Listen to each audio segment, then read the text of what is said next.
इस फिल्म की कहानी एक ऐसे भालू के बारे में है जो कोकेन के वजह से पागल हो जाता है और लोगों पर हमला करने लगता है। तो आखिर उसे रोका कैसे जाए, चलिए जानते हैं आज की कहानी में।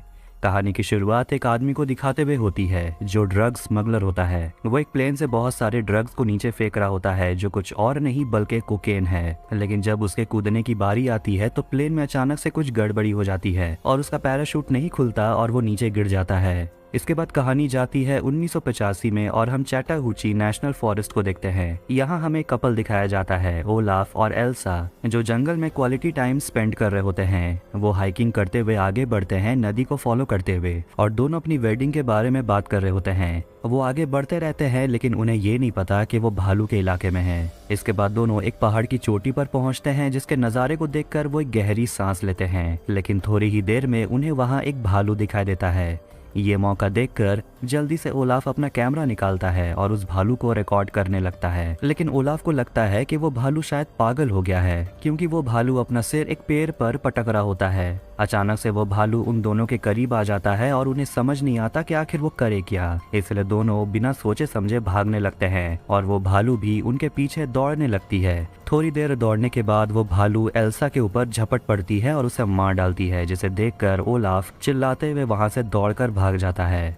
इसके बाद हमें एक न्यूज़ दिखाया जाता है जिससे हमें ये पता चलता है कि जंगल में बहुत सारा कोकेन ड्रग्स मिला है जो माना जाता है कि ऊपर से गिरा है, और सामने एक आदमी का डेड बॉडी भी है जिसका समय पर पैराशूट नहीं खुला, और ये वही आदमी है जिसे हमने फर्स्ट सीन में देखा था। नारकोटिक्स की टीम वहां पहुंच जाती है और डिटेक्टिव बॉब और उसकी असिस्टेंट रीवा उस आदमी के डेड बॉडी को देखते हैं, और बॉब उसे पहचान जाता है कि ये कोई और नहीं बल्कि एंड्रयू है जो एक ड्रग ट्रैफिकर है और वो एक ड्रग लॉर्ड सिड के लिए काम करता है। इसके बाद हम और एक स्मगलर दाविद से मिलते हैं जो अपने बॉस सिड से मिलने के लिए जाता है, और सिड उससे बात करते हुए पूछता है कि तुमने कोकेन देखा है कि नहीं, क्योंकि उसके पास 30 किलो माल था। इसलिए सिड चाहता है कि दाविद उसके बेटे एडी के साथ चैटाहूची जंगल में जाकर वहाँ जितना भी माल पड़ा हुआ है उन्हें उठाकर ले आए।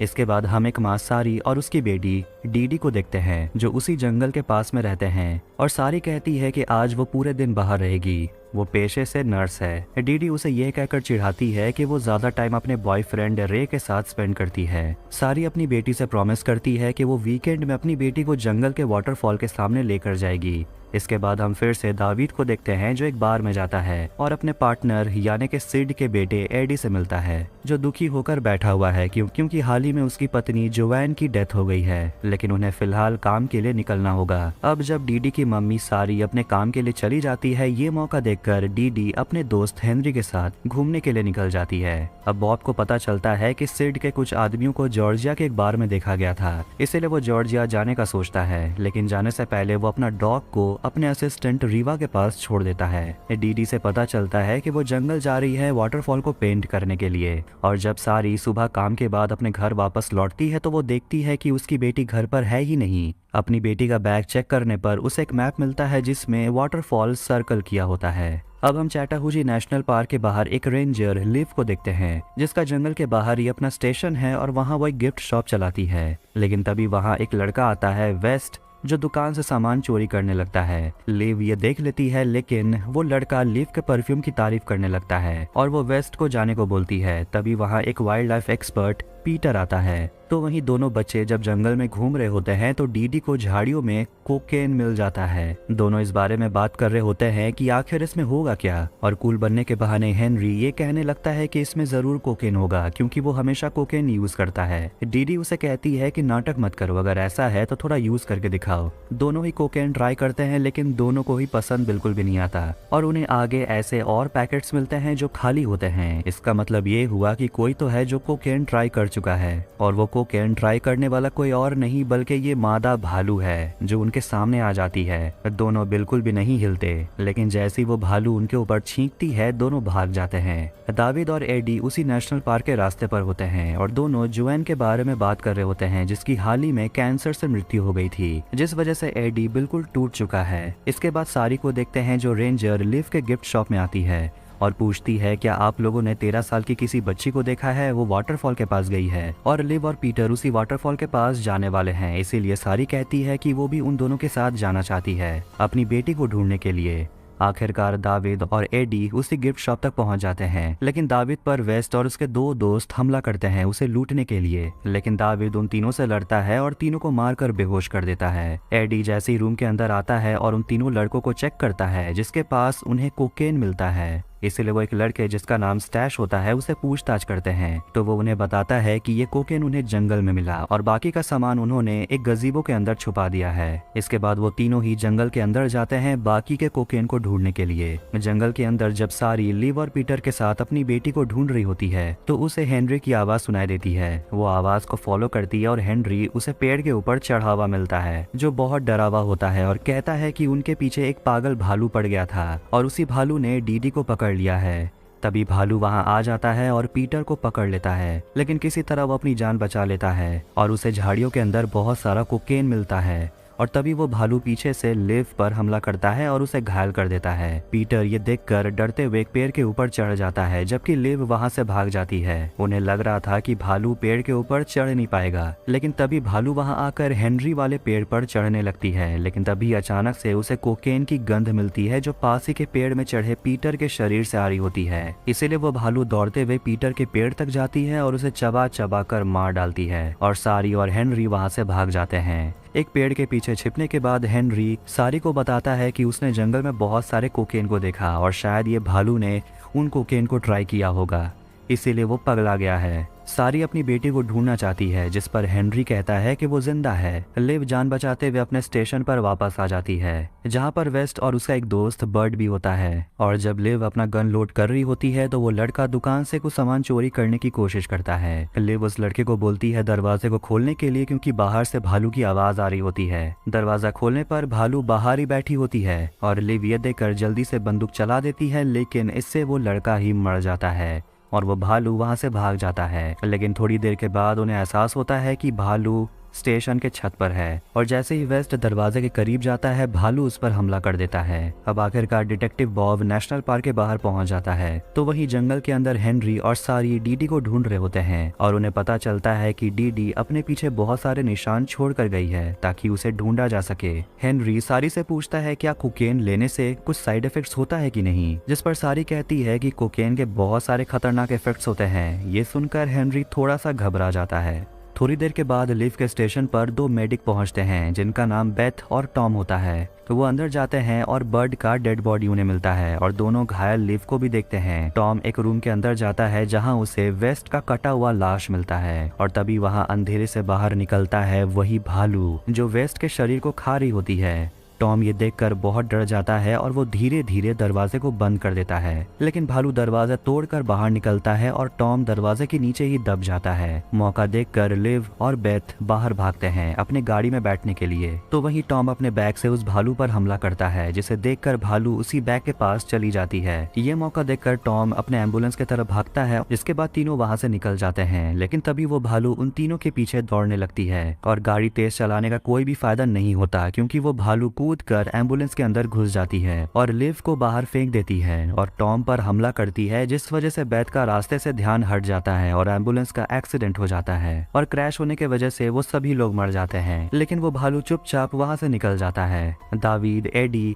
और स्टैश उस गजीबो को ढूंढ रहे होते हैं, लेकिन डिटेक्टिव पहले ही उस गजीबो तक पहुंच चुका है और उसकी नजर जाती है ऊपर रखे एक बैग पर जिसे लेने की वो कोशिश करता है। थोड़ी देर के बाद जब तीनों गजीबो पर पहुंचते हैं तो पता चलता है कि कोकेन वहां है ही नहीं। तभी डिटेक्टिव बॉब उन तीनों को गन पॉइंट पर पकड़ लेता है और उन्हें अपनी बंदूक नीचे रखने को बोलता है, लेकिन अब उसे समझ नहीं आ रहा कि वो आखिर नीचे जाए कैसे। तभी दावीद अपनी बंदूक उठाने की कोशिश करता है और इसीलिए बॉब उसे गोली मार देता है जिससे उसके हाथ के चीथड़े उड़ जाते हैं। डिटेक्टिव एडी और स्टैश को नीचे पेट के बल लेटने को बोलता है, लेकिन ऐसा करने से पहले एडी अपने दोस्त दावीद के कटे हुए उंगली को उठाकर अपने जैकेट में रख लेता है। फिर कुछ ही देर के बाद वो पागल भालू उसी गजीबो तक पहुंच जाती है। वो भालू लड़खड़ा रही होती है क्योंकि वो अभी भी कोकेन के नशे में है और वो एडी के ऊपर जाकर सो जाती है। सारी और हेनरी डीडी को ढूंढते हुए आगे बढ़ रहे होते हैं, लेकिन तभी उन्हें वही हाइकर ओलाफ मिलता है और सारी उसे पूछती है क्या उसने एक छोटी लड़की को देखा है, जिस पर ओलाफ कहता है कि उसने देखा है। तो वहीं वो भालू जो एडी के ऊपर सो चुकी थी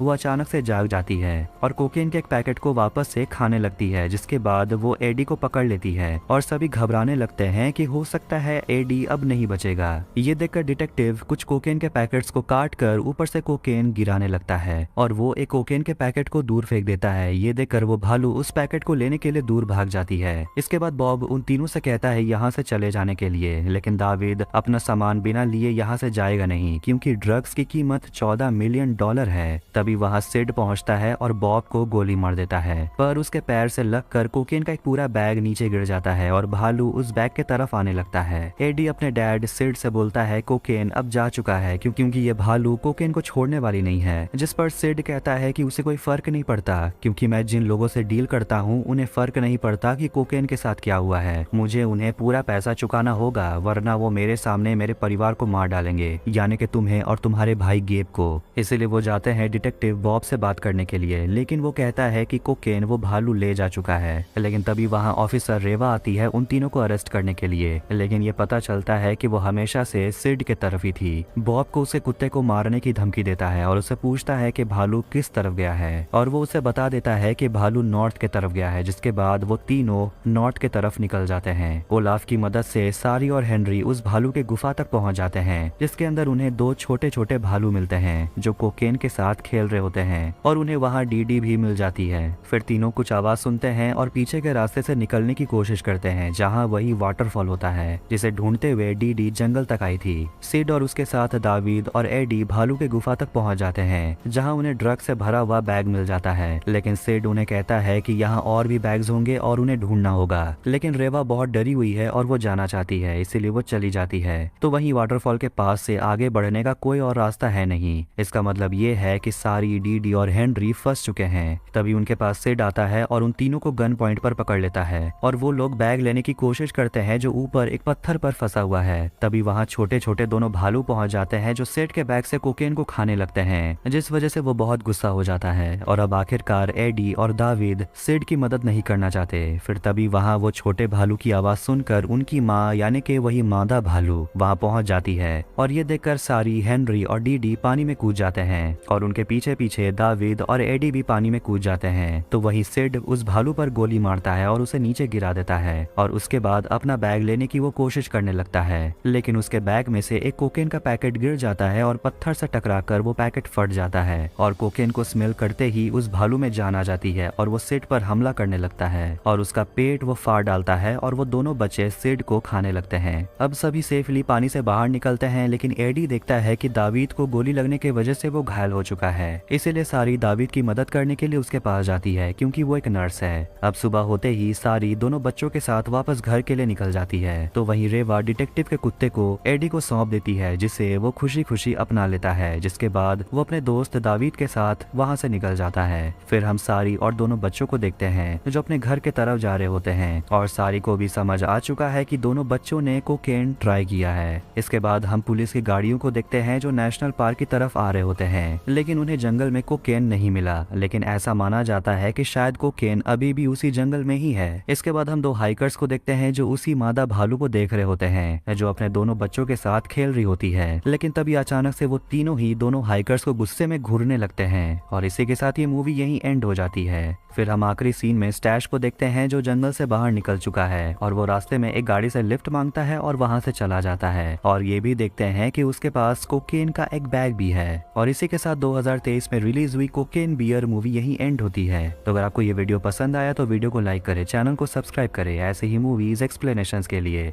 मिलते हैं नेक्स्ट वीडियो में। Take care.